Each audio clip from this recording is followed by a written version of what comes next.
বাংলাদেশের রাজনীতিতে এমন দৃশ্য এর আগে দেখা যায়নি কখনো। দর্শক, ৫৪ বছরের স্বাধীন বাংলাদেশের রাজনৈতিক ইতিহাসে এই প্রথমবার দেশের সার্বভৌমত্ব ও পররাষ্ট্র নীতির প্রশ্ন দেশের মূলধারা রাজনৈতিক দলগুলো একই ছাতার নিচে এসে মিলেছে।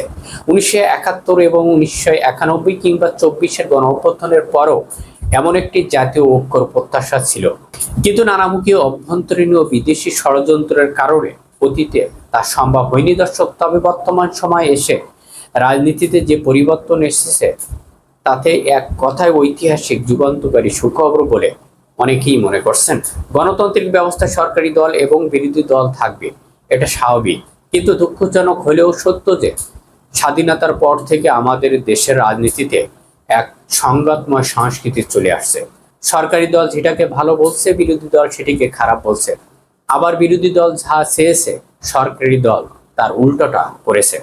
দেশের স্বার্থ বা জাতীয় স্বার্থের চেয়ে দলীয় স্বার্থকে বড় করে দেখার এই অপরাজনীতির কারণে কোনো গুরুত্বপূর্ণ জাতীয় ইস্যু দলগুলো কখনোই একই মতে ভিত্তিতে পৌঁছাতে পারেনি।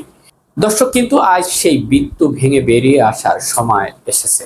বিশেষ করে পররাষ্ট্রনীতির ক্ষেত্রে যে ইতিবাচক পরিবর্তন দেখা যাচ্ছে তা পুরো রাজনৈতিক সমীকরণে সব হিসাব নিকাশ পাল্টে দিচ্ছে।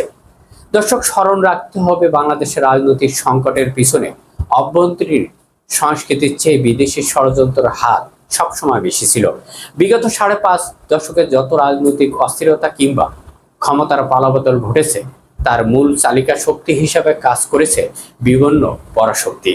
বিশেষ করে ভারতের নানা অপকৌশল সঙ্গে সম্পর্কের বিষয়ে দেশের শীর্ষ রাজনৈতিক দলগুলোর অবস্থান প্রায় একই জায়গায় এসে ঠেকেছে। সম্প্রতি এনসিপির নেতা সাজিদ আলম স্পষ্ট বলেছেন যে ভারতের সঙ্গে বাংলাদেশের সম্পর্ক হতে হবে সম্পূর্ণ মর্যাদা ও ন্যায় ভিত্তিতে। ঠিক এর একদিন আগেই বাংলাদেশ জামাত ইসলামের আমির ডক্টর শফিকুর রহমান একই কথা বলেছেন। এমনকি সরকারের পররাষ্ট্র প্রতিমন্ত্রীও একই সুরে কথা বলছেন। অতীতে বাংলাদেশের রাজনীতিতে ভিন্ন মেরুর দলগুলো এমন মিল দেখা গেছে। শুধু ভারত নয়, পাকিস্তানের সঙ্গে সম্পর্কের ক্ষেত্রেও বিএনপি, জামাত এবং এনসিপির রাজনৈতিক আদর্শিক অবস্থান একই ধরনের মিল লক্ষ্য করা যাচ্ছে। দর্শক, একইভাবে মুসলিম বিশ্বের অন্যান্য দেশের সঙ্গে সম্পর্কের ক্ষেত্রেও দলগুলোর দৃষ্টিভঙ্গি আজ একই বিন্দুতে মিলিত হয়েছে। কিছুদিন আগে তুরস্কের পররাষ্ট্রমন্ত্রী হাকান ফিদান যখন ঢাকা সফরে আসেন তখন বাংলাদেশের রাজনৈতিক অঙ্গনে যে উন্মাদনা দেখা গেছে তা সত্যিই চোখে পড়ার মতন।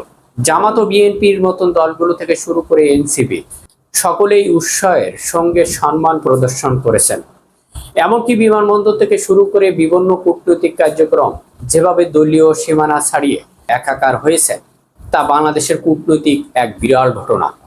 এর বাইরে সৌদি আরব, তুরস্ক, পাকিস্তানের সঙ্গে প্রস্তাবিত মক্কা ডিফেন্স এগ্রিমেন্টের মতন গুরুত্বপূর্ণ আন্তর্জাতিক বিষয়েও জামাত, বিএনপি এবং এনসিপি ইতিবাচক মনোভাব পোষণ করেছে। দর্শক, আজকের বাংলাদেশের রাজনৈতিক ময়দানে যদি আমরা গভীরভাবে লক্ষ্য করি তবে দেখব নিষিদ্ধ বা বিতর্কিত ধারাগুলো বাদ দিলে বর্তমান মূল শক্তি হিসাবে তিনটি ধারা রয়েছে। একটি বিএনপি ধারা, একটি জামাত ধারা, অন্যটি এনসিপি ধারা। এই দলগুলোর মধ্যে পারস্পরিক মতপার্থক্য বা সমালোচনা থাকলেও দেশের পররাষ্ট্রনীতির মূল স্বার্থের প্রশ্নই তারা যেভাবে একই প্ল্যাটফর্মে দাঁড়াচ্ছে তাতে দেশের ভবিষ্যতের জন্য আবশ্যক। দর্শক, এই ঐক্যর পিছনে রয়েছে একটি বড় রাজনৈতিক বাস্তবতা। কারণ দেশের প্রধান রাজনৈতিক শক্তিগুলো খুব ভালো করেই জানেন যে যদি তারা সঠিকভাবে দেশ পরিচালনা করতে ব্যর্থ হয় তবে পুনরায় কোনো রাজনৈতিক সংকট বা 1-11-এর মতো পরিস্থিতি তৈরি হতে পারে। আর তেমনটি ঘটলে বিএনপি, জামাত কিংবা এনসিপির প্রত্যেকটি দলকে সমানভাবে খেসারত দিতে হবে। একটি সাধারণ অভিন্ন রাজনৈতিক বিপদের আশঙ্কা আজ একই শক্তিকে একই সুতায় বেঁধেছে। পররাষ্ট্র নীতির এই সফল ঐক্য ধারা যদি দেশের অভ্যন্তরীণ সংকটগুলো দূর করার ক্ষেত্রেও কাজে লাগানো যায় তবে দেশের প্রকৃত অর্থে কাঙ্ক্ষিত গন্তব্য পৌঁছাতে পারবে। দর্শক, যেভাবে রাজনৈতিক দলগুলো আজ বৈদেশিক সম্পর্কের ক্ষেত্রে একই ট্রেনে উঠতে পেরেছে, একইভাবে যদি দেশ থেকে দুর্নীতি, চাঁদাবাজির মতন অভিযোগগুলো দূর করার ক্ষেত্রেও তারা ঐক্যবদ্ধ হতে পারে তবে সাধারণ মানুষের দীর্ঘদিনের প্রত্যাশা পূরণ হবে। দর্শক, বাংলাদেশ রাজনৈতিক অঙ্গনে এই সম্মিলিত পথ চলা হতে পারে আগামীর সোনালী দিনের সূচনা। জামাত, বিএনপি, এনসিপি একই ছাতার নিচে এসে মিলিত হয়েছে। আপনাদের মন্তব্য অবশ্যই কমেন্ট করে জানাবেন। সবাই ভালো থাকবেন। ধন্যবাদ।